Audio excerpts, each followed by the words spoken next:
rapping, man.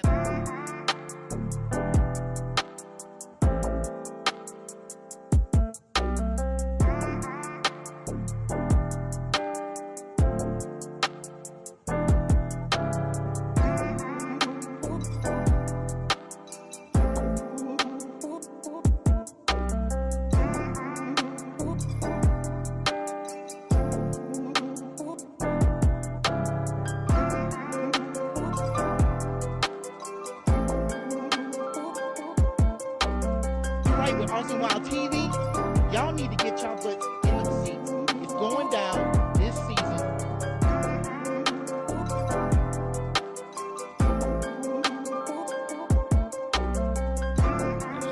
Man, I heard you was here. I was sitting over here stalking you over here on the side. I was like, you know, I can't get out of here without getting this interview.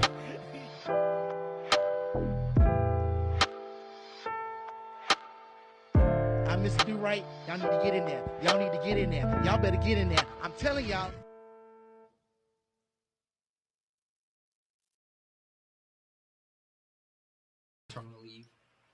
That's what's up.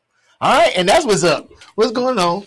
Kevin Stewart, Mr. Do Right, if you did not know, and this is the topic is we having discussions before this discussion even started, man. This is going to be a good one. I'm pretty excited, so we're going to just jump right on into this. Welcome back to the topic is, you know who I am. Tonight's guest is 21 out of Little Rock, Arkansas, now planted right here in Austin. He does not fit in one box. Hip hop, alternative metal, goth rock, all in the same breath. You caught him at Nightcrawler's showcase and pop-ups across the city. He's been making music since he was 7 years old, and everything he creates runs under one banner: All My Love. Give everything you've got to everything you do. He's come a long way from writing songs in a school notebook, and he is nowhere near done. This is Untitled Flows. How you doing, sir? I'm doing good. How are you? All right. Thanks for coming in. I'm excited. And the first question I'm asking off rip, how you come up with that cool ass name? Because that is a cool ass name. I knew automatically I didn't want to be in no box. Right. So, Untitled. And then, like, you know, there's so many people named Untitled on different, like, platforms and stuff like that. So I was just like, I need another thing. I was just like, okay, Flows. Wait a minute, it wasn't that simple. It was that simple. But I knew I didn't want to be put in a box. Right. Anything. So, like, I was like, I don't want like a specific name, something that like put me in a box, and I just never wanted that. But it flows off the tongue. I mean, like, I swear you had a marketing team helping you get that name. Because when I first saw it, I was like, man, that is a smooth ass name. I mean, maybe I'm reading too much into it, but I really like it. So you got my upvote on that one. Thank you. All right, let's jump on into this thing. You blend hip hop, alternative metal, and goth rock. How do those three live in one song without fighting each other? I mean, just the instruments and the subject of the songs, kind of just like the tonality. A lot of my songs, like, I have like a raspy voice, and it'll be like the voice that I use kind of right before I'll do a metal scream. So, like, but I won't scream. I'll be like almost there the whole time, and that's kind of how I do that. And then on top of that, sometimes I don't let them fight. I make them separate songs. Okay. So, like, let's say the melody would be like a golf song, but then the flow would be kind of rap. So, like, I'll be rapping, but in like a metal voice. Okay. Or be rapping and it's like some like new metal guitars in the background, yeah, and stuff like that. Yeah, that's mainly how I do that. Now, I'm not trying to compare you with nobody. I'm not trying to do that. But who I think of is Falling in Reverse. Is it something like that? Where you have the heavy? Yeah, I got some songs like that. Okay. I would say a big part of my like, especially my more recent songs is Linkin Park. Okay. I like them a whole lot. And I made it like my personal goal to be able to be Chester Bennington and Mike Shinoda at the same time. Huge huge goal. But like I want to be able to sing and scream and also rap. Ooh, I want to be able to do it all at once. you better protect your voice and eat lots of lemons. Yeah, I've done. I think I've been screaming for like a year. Um, it's just a great thing that I could already sing and Right, stuff like that. So it did come a little easier than it does to some other people. right. And I'm just very grateful for that. It wasn't nothing I did. It just kind of came to me, and I'll admit that it's not like anything that I was just. Because I'm so good. It just happened like that. Would you say you're just that good? No. I said it's not that I'm just that Oh, good. okay. Like it just happened, and I'm just grateful for it. It's nothing crazy. Okay, man, but that's pretty cool though. I mean, not a whole lot of people can claim that. So, Untitled Flows makes sense. I just love that name. All right, next, um, Austin's the live music capital, but you're in the underground. Showcases, pop ups. What does that scene give you that a traditional venue can't? Um, hmm. I mean, a lot of those like pop ups and stuff like that, they're free, so you can get more people, more Okay, exposure. Um, you also gonna get like more types of people there. Like okay, we don't all at those pop ups. We don't just have like rappers or like rock artists, something like that. We'll get each of those, and then mixes the two. We'll get like little duos, and it's just like a bunch of. You'll get a bunch of variety. okay. You don't really know what to expect. You're not going there for a specific person, obviously. So you're just going there to have a good time. So you're just counting on the artist there to give you a good show. Okay, so basically, with a pop up, y'all just find a spot, Yeah. set up, and then y'all just start playing, and people just start showing up. Kind of. We do shows. I'm gonna talk about Nightcrawlers here because like I don't really perform with nobody else. I don't like to do it. Okay, Um, we perform a lot of shows at it's called like the tunnels, and it's just it's a old hippie venue.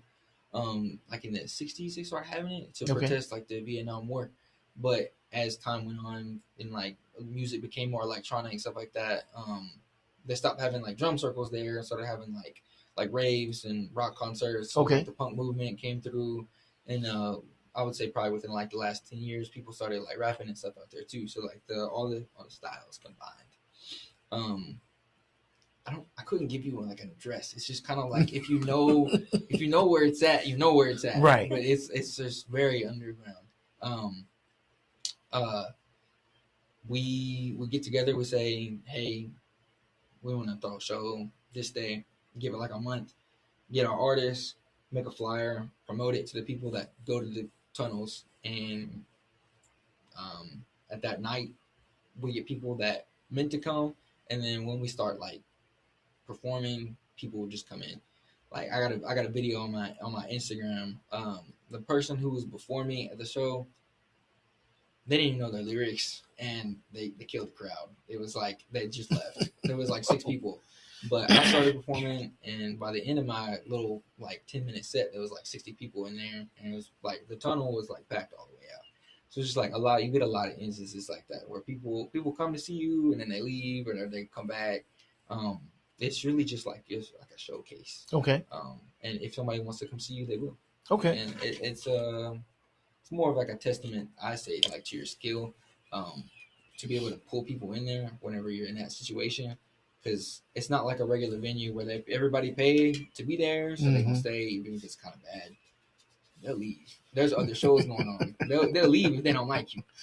Oh, it kind of is almost kind of like the Apollo back in the day. If they didn't like you, they booed you off. If they don't like Something you, like they that, just yeah. take it off. Yeah, they just leave. They'll go like so. There's it's a super misleading name. It's tunnels, but they're not underground. Right. They're above ground. It's like 3 of them, and then there'll be like a rap show here, EDM, like a DJ going hard in there, and then the other one there'll be like a punk rock show or something like that. Okay. And just like 3 different vibes, and then on the outside there's just a place for people to like hang out. So do the artists kind of wear like a badge of honor if y'all can pack the stage with people coming and going? I mean, I would say so. Yeah, they're proud of the people that they bring out. They always create like really good content. Like they be having like mosh pits in there, like crowd surfing and stuff like that. Wow. Yeah, those shows are fun to be at. There's a reason why it's packed every night. To be honest, Every night is packed. To be honest, yeah, Wow. every night there's people out there like and it's packed, especially on the weekends.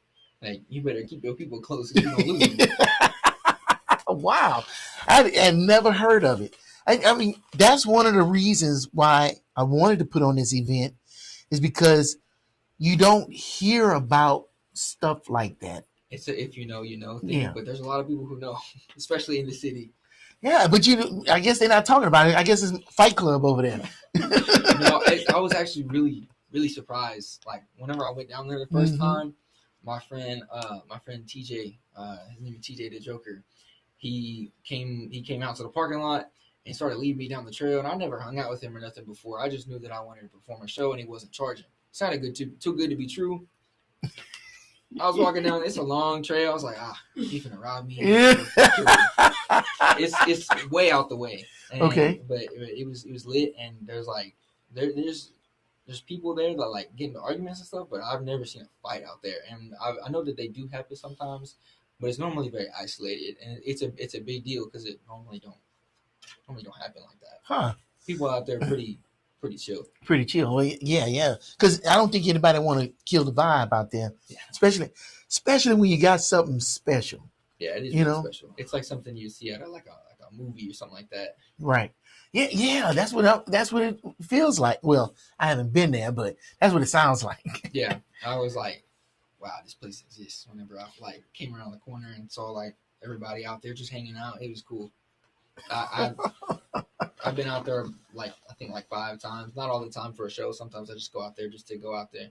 But I get excited when I go out there every time.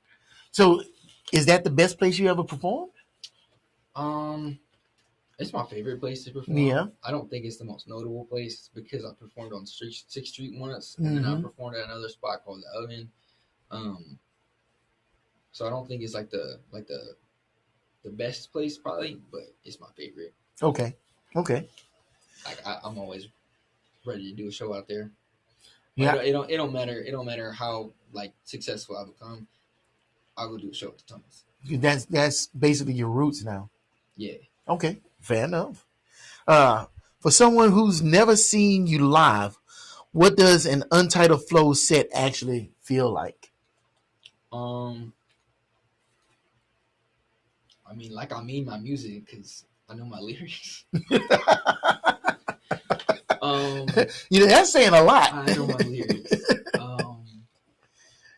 Yeah, and like I'm still working to know them better. I'm still in the process of like taking out my backing vocals completely to give that full authentic like live experience, which is kind of rare even in like bigger artists nowadays. Yes, but like I do have a backing track now, but I do know my lyrics, and so like it's great because in these underground shows, the equipment's not always the best. Yes, sometimes it'll go out, or sometimes it'll cut out for a second. So if I didn't know my lyrics, I would sound really awkward, just like. But I know my lyrics, so I can keep on until like the music cuts back on. Yeah, and it makes for kind of like a cool moment. I don't know. I bring a lot of energy. I have a bunch of different vibes in my songs, but if I'm gonna go perform in front of a crowd, like if I go to the Tunnels or something like that, I know people are there to kind of get like hype. So I'll do my more high energy songs. Like it's not gonna be anything though. So, what do you write about, and what do you base what you write about on? My life. Okay. Sure. I don't understand how anybody can just sit and write a song about something they've never experienced. And I see it a lot. People that try, especially people that try to rap, and they've never been through nothing. They just sound corny to me. Like I feel like rap is meant to talk about struggle and coming up from it or dealing with it. And so if you don't have none of that, then I don't think you rapping. So, because if you don't have that, then you just rapping about cars and jewelry and stuff that you don't have. Yeah, it's weird. I don't like it. Okay. All right. Fair enough, because it makes no sense to sit up here and rap about stuff that you don't own, you don't use, you don't have, and what are you talking about? Because you all those three things you don't possess. Yeah, it's weird to me. Yeah, I get the fake it till you make it thing, but it gets to that's too much faking. Yeah, it gets to a point. Because then when you make it, who are you? Are you the thing that you was talking about that wasn't real? Yeah. And then you got to keep faking it. Yeah, it's the difference between manifestation and lying. What? Look, you heard it here first. You heard it here first. That was gold right there. There's a difference between manifestation and lying. Let that soak in for a second. All right, let's move on. You're also a content creator. How does the content feed the music, and how does the music feed the content? Music don't really feed the content. No, I'll be honest. I have fun sometimes doing it, but not a whole lot. I just do it to get people to watch the video, see like, this is funny, or I like this song, and go visit my other stuff, my music, look at my shows, stuff like that. The music is its own thing. The content was created for the music, because I realized that like a lot of the rap that I listened to whenever I was first starting to rap is like old school. Okay. So I was very like old school mindset whenever I started making music, and so I didn't see the point. I was just like, if my music is good, I don't need to put it on Instagram or make a meme or do like some viral trend or like try to make a dance to some of my songs or something like that. That's not the case. You need that now, unless you already got hella connections. You need social media. Yeah. And so I've been posting every day since like I think like January of this year. Okay. And it's a struggle sometimes, but yeah, it's hard keeping up on content. I just do it every day, and I don't know, it's worked. I started posting regularly, a couple of times a week, like last year, and from last March to this March, I've got like 600 followers. From where I started, I was at like 350. Now I'm at like 940. Okay. So, like, it's definitely helped, and I've definitely got people like that hit me up on Instagram from like my content. They're like, I really like your music. I think like the coolest one I ever had is this dude from the UK. Yes. He's like, I really like your music. And I was like, oh, that's cool. I didn't know my music was out there. But it is. That's what's up. Yeah. All right. So you said old school. Define old school. I hated auto tune. I hated any type of lip syncing. I hated like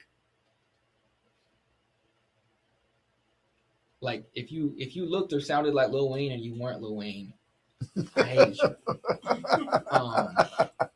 Yeah, like if you weren't rapping like Dr. Dre or Eminem or like 50 Cent, I did not want that anywhere near my ears. Really? Okay. And it would go to as far as like diss tracks, rap battles, stuff like that. And I was just like, I got to a point where I was like, I'm hating because I want to hate. Like, this is actually fire. I think what turned it around for me was Juice WRLD. When I heard him freestyle, he freestyled on the Eminem beat, which is why I listened to it, and it converted me. I was just like, maybe auto tune isn't that bad. They are really talking about stuff. I just got to be selective about like who I'm listening to. Not everybody who uses auto tune or anything like that is a mumble rapper. So that's what it was for me. Like Juice WRLD, and that turned me from old school. Okay. So you accepted. So what was it about auto tune that you didn't care for? Just the fact that the OGs didn't use it so much. Right. And then my mom I think influenced that a lot. She can sing well, and I can sing pretty okay, but she would always like show me music and be like, and see, they didn't even need auto tune. Whole time they did, Yeah. or they were using pitch correction or something like that, and I didn't figure that out until I started giving auto tune and stuff like that a chance. Right. And I figured out that like they've been had pitch correction since the 70s. So I was just like, oh, I've been lied to. I've been hating when I didn't have to. Yeah. But I'd say my mom. In the defense, they had real singers. They had a little pitch correction to their voices, not total pitch correction, bringing your voice fucking 12 octaves up. For sure. Yeah, Lil Wayne. Oh, what song was that he was trying to sing on? I was like, bruh, just hang up the singing, just stick to rapping. He was stretching that auto tune to his limits. Something about love. Yes, I like the song. I like the song too, but it's like Know How to Love or How to Love, maybe something like that. Yeah, I was like, Lil Wayne, stop. I recently heard that song. Really, just recently? Oh man, I was bumping that shit down there 10 years ago. Hey, thanks for making me feel so old. That song is new to me. There's a lot of there's a lot of music out there that's going to be new to you, especially talking old school. You know, what's the farthest back? You said Dr. Dre, Snoop Dogg, and Eminem. That's the limit of how far back you go with rap, or do you go back any further? With music in general, I wasn't allowed to listen to anything but Christian music until I was like pretty much out the house. Oh, so this is all new experience for you. All the music that I listen to is new to me. Wow. Okay. There's some exceptions. My mom tried to educate me musically on some stuff, but it was all really like old school stuff. So like all the new stuff, all the stuff that I should have been listening to when I was a kid is brand new to me. Yeah. I think that's maybe turned out to be a blessing, because I can take in the styles and stuff like that and mix it up. And I kind of have my own style because I didn't have no influence really. Yeah, you didn't have a whole lot of influence on your style. Whenever I was growing up. Yeah. Like the oldest music I listened to is from a little group called the Golden Gate Quartet from like they made music in like the 30s. Oh. That's like the oldest music I listen to. That would be new to me because I have never heard that before. I like them. Really? Yeah. It's just a quartet. Yeah, they make like gospel music. Okay. All right. That's what's up. They were very, very talented. Oh, you've heard them before? No, I said that sounds cool. Oh, because I'm like, damn. Yeah, I like them. I like Tennessee Ernie Ford, Marty Robbins. Oh, yeah. Was it Johnny Horton? I like them a lot. Johnny Cash, because he's from Arkansas. And I'm from Arkansas. So you almost an old soul. Yeah. Yeah.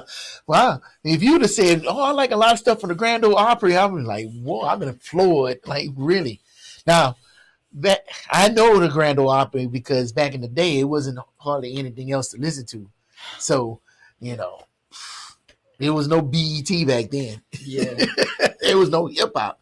It was hip hop, but you had to be in New York to hear it. It was, you had to be in. It's like, if you know, you know. Yeah, for real.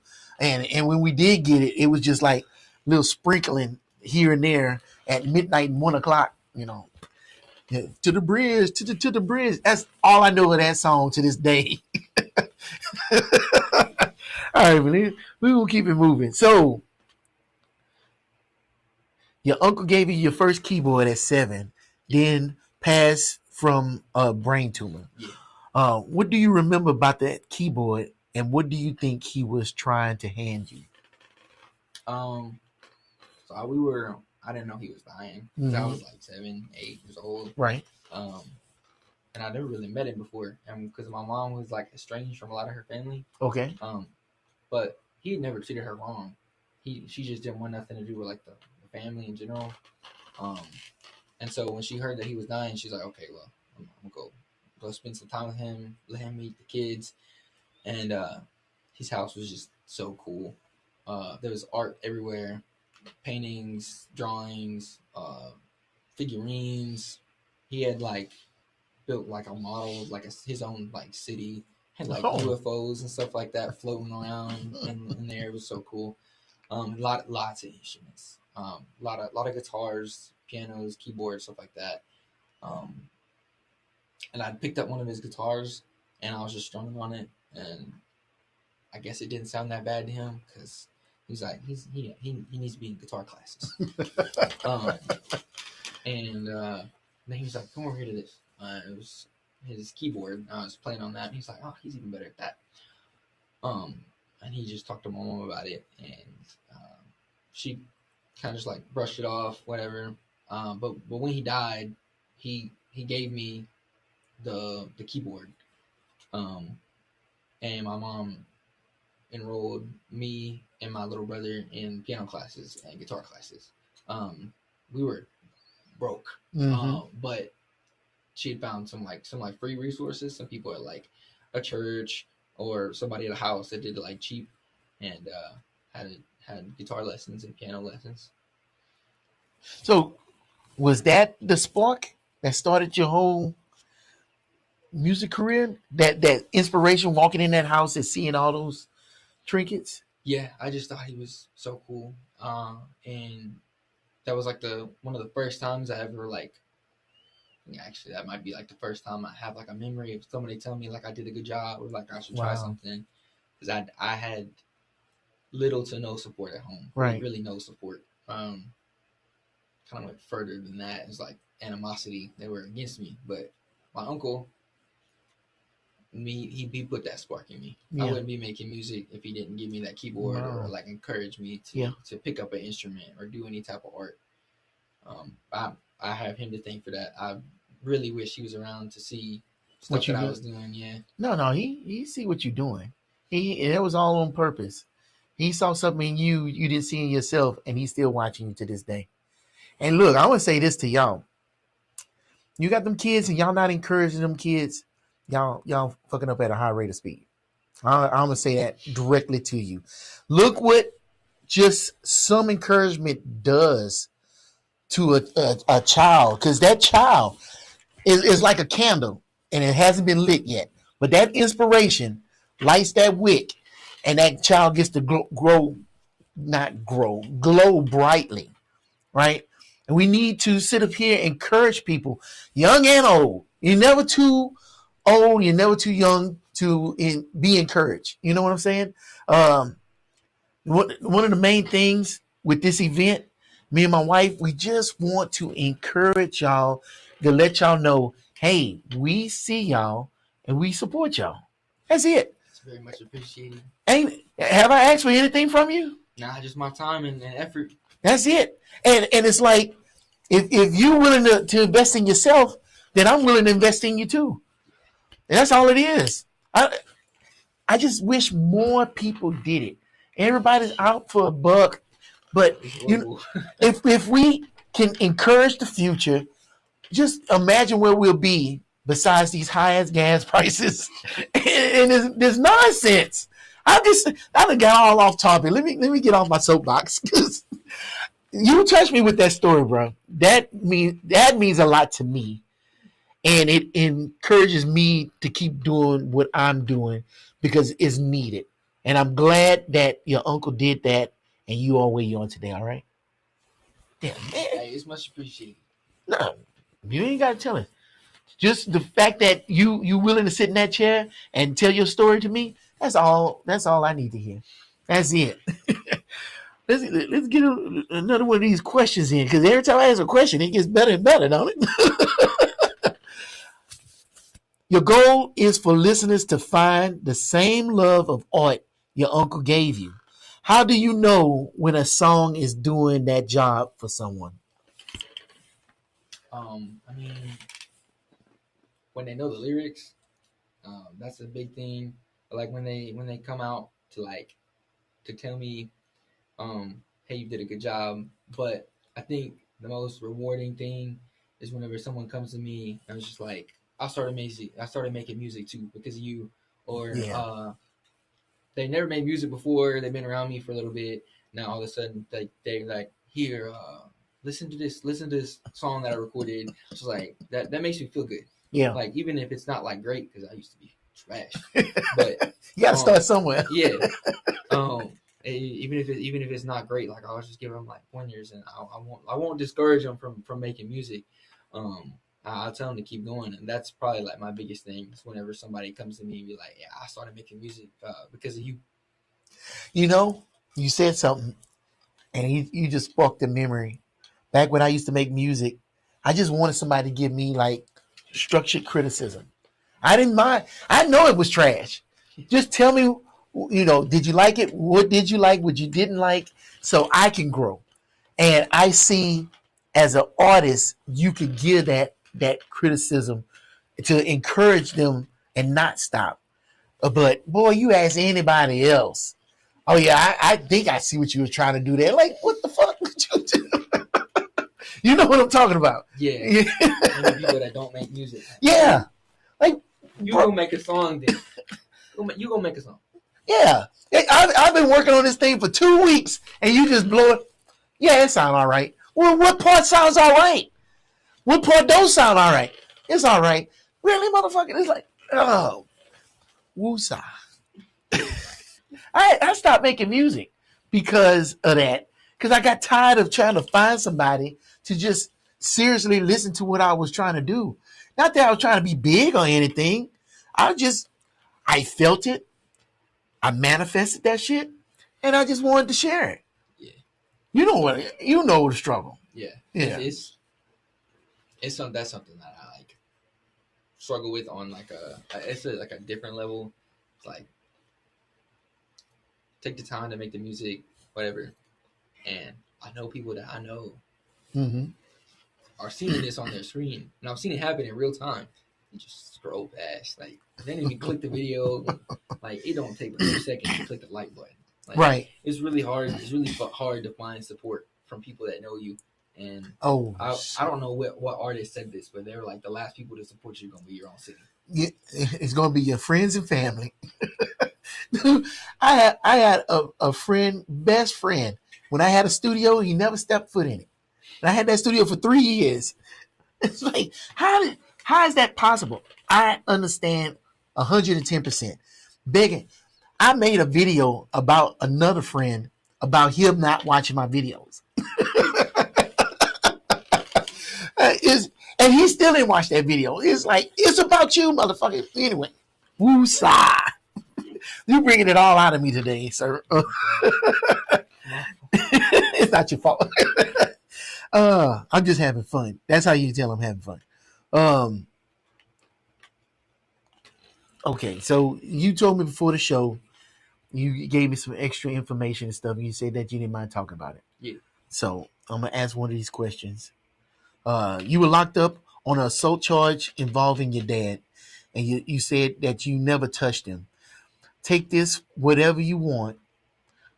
What do you want people to understand about that chapter?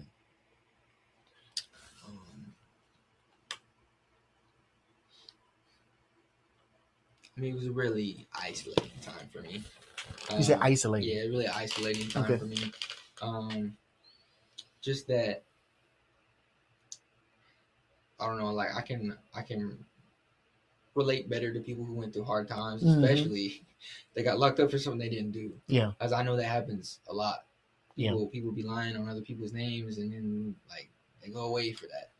Like I wasn't gone for long in the grand scheme of things, but that was like it was long enough. That was my childhood. Yeah, like those are my like best teen years, 15, 16, 17, almost 18. Like those like that was my whole high school. I was pretty much in there. It was crazy work. I don't think it's something I'll ever get over because I'll never get that time back. Right. Like ever. And my life has been super unstable since then. I never lived anywhere longer than like a couple years since then. I switched schools a bunch during that time. Ended up doing the last like 75% of my senior year at some Hake school Mm-hmm. that like I had like no friends until like the very end, and because I looked like this, it was bad because it was Arkansas. People racist, people like any like anything out of the normal, they're gonna hate Right. bad. And like I was there for like a day, and somebody had said, "Oh, he threatened to kill me. He threatened to shoot up the school." I didn't say nothing like that. Nothing like that. But I don't know. Just the fact that I was locked up. It wasn't like it wasn't even juvie. It was just like it was like in between a correctional facility and uh Like a halfway house kind of or yeah. like a boys' home. It was yeah something like that. Yeah, yeah. Yeah, but like it was bad. There's no contact with anybody except your family. Obviously, like no phones or nothing like that. If you were on good behavior, you could have a phone call with just your family. I didn't want to call my family. They put me in there on like false pretense.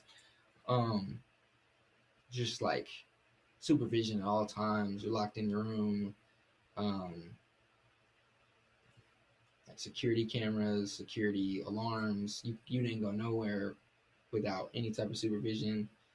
And then on top of that, it was just like a really corrupt place. Mm-hmm. They were in there like sexually assaulting kids and just being racist. Um, it was a bad experience for sure. So how did that bad experience shape you, and how did it shape what you do today, like in life and with your music? I mean, it helps me appreciate things I say because like I know where I came from Mm-hmm. and I know where I'm at now. Yeah. Um, my biggest thing, and I think the biggest morale booster, and I might have spiritually broken if I didn't achieve this. But when I was 13, I had a friend who had like super abusive parents, um, and he was gonna get what's it called emancipated when he was 14. I was like, okay, I'm gonna get emancipated too, and it didn't end up working out because my parents at that time when I turned like 14, 15, they became like well off. My dad completed his master's degree. Mm. Money finally started rolling in. We weren't broke anymore. Um, I was broke, but they weren't. We lived in a nice house at that point, and so like when Child Protective Services and stuff came by, they didn't believe him, and also they had scared my little brother into like lying for him, so nobody believed anything that I was saying. Um, and so because of that, I I couldn't get emancipated. But what I was trying to do is get graduate early. I've always been good at school, so I was trying to graduate early and get emancipated. And that was always the end goal: is get emancipated. Um, and my parents figured out that I was in the program to graduate early, and hit me with that assault allegation. And then I got locked up because they didn't want me to go nowhere. They wanted to keep me under their thumb. Right. Um, so it was like 2 weeks after I was like, "This is my letter. I've been accepted into the program. Just got to do one little interview, and I'm in there. I'm gonna graduate early. I'll get up out your hair, and you don't got to deal with me no more." 2 weeks later, they called the cops. Said I was like beating on my dad. He was like bigger than me at the time, and still called the cops. I didn't touch him. And I just kept that in the back of my mind. I was gonna get emancipated. I was locked up, but I was gonna get emancipated. Like I'm gonna do good in this program. I'm gonna give y'all what y'all want to see, and I'm gonna go get emancipated. And I told them that. And they were angry about that. They wanted me to go back and live with my parents, even after I told them everything that was going on at home. Only like one lady believed me. Everyone else, two ladies and a man. But they didn't come till like way later on. only one lady believed me the whole time. Like, oh, this kid's getting abused at home and it's bad, and you don't need to go back home with them. He needs to find some resources. Right. But a lot of people didn't like her there because she was on the side of the kids, which Okay. is rare. Like I said, they were doing bad things to the kids in there, and so they didn't like the fact that was my goal, was to get emancipated, because I was just honest with them. I have a problem of being too honest with people sometimes. Mm-hmm. I was like, yeah, I'm gonna get out of here. I'm gonna go get emancipated, and I'm still gonna leave. They told me I wasn't gonna do that so many times, and eventually my parents did pull me out of the program after being in there for 17 months, and so I could finish my senior year up. And that was still my goal, was get emancipated. And they didn't like that, but they were treating me like garbage. And eventually I did leave. I didn't get emancipated, but I left. And it's probably a story from a different time because it's long. But I did leave. And they tried to get me back after like a month or two, because they're like, you're gonna get us in legal trouble. They're gonna call us for child abuse, and you gotta come back. I was like, no. So I went and joined the army to get emancipated. And so at 17, I was out on my own. I was emancipated. I was working a job and completing high school. And like that's probably the only reason I was able to come up out of that, was because at the end of the day, I completed my goal. I got emancipated. I got away from all of that. And so that's what helped me. And that's what I think that's what I gained, and how I came above like getting locked up. I think that's what it did for me. Was it helped me stay on track. So what's your new goal now? My new goal is to just grow in music as much as I can. I've got a job lined up and everything. I'm gonna be fine on money and stuff like that. But I just wanna make music. Like I wanna make enough money to support myself. And so you already stepped on my next question, my last question. What does success look like to you? Yeah, make enough money to support myself, and like live a good lifestyle, without having to worry like about where I'm gonna sleep, where's my next meal, because I've had that before, and I right. Yeah, it's just sucks. I'm kind of grateful for it, right? Because it helped me. It helps me put things in perspective. Yeah. Like at least I ain't got a roach crawling on me while I'm asleep, or at least I got food that's guaranteed, or a paycheck that's guaranteed. I ain't gotta worry about none of that. So like I'm grateful to come from that. I'm glad I'm not there no more though. Yeah, no, I feel you, man. This has been a great interview, and I'm just gonna say this: you're already a content creator. Start recording that story of yours, because I guarantee you, there's a kid out there that needs to hear that, and they probably need to be emancipated too. So don't sleep on that. Start recording your story. It's worth hearing. I enjoyed hearing your story, because that, to me, that helps me know you better. Well, you helped me do that. Because I had told myself I was gonna eventually like share publicly, like on like video, like where I came from and stuff like that, versus like just having only my like friends know and stuff like that. Right. Maybe like allude to it in some of my music. But I told him I was gonna wait. I told myself I was gonna wait until I have like an interview to do it. So yeah. Well, all right, man. I appreciate the privilege. I mean, and to open up to me like that, I know that's not easy, and I understand that's special, and I don't take that lightly. Okay. Thank you. No, thank you. So I appreciate you coming in, man. This is awesome. Appreciate you being on the show. I appreciate you being here.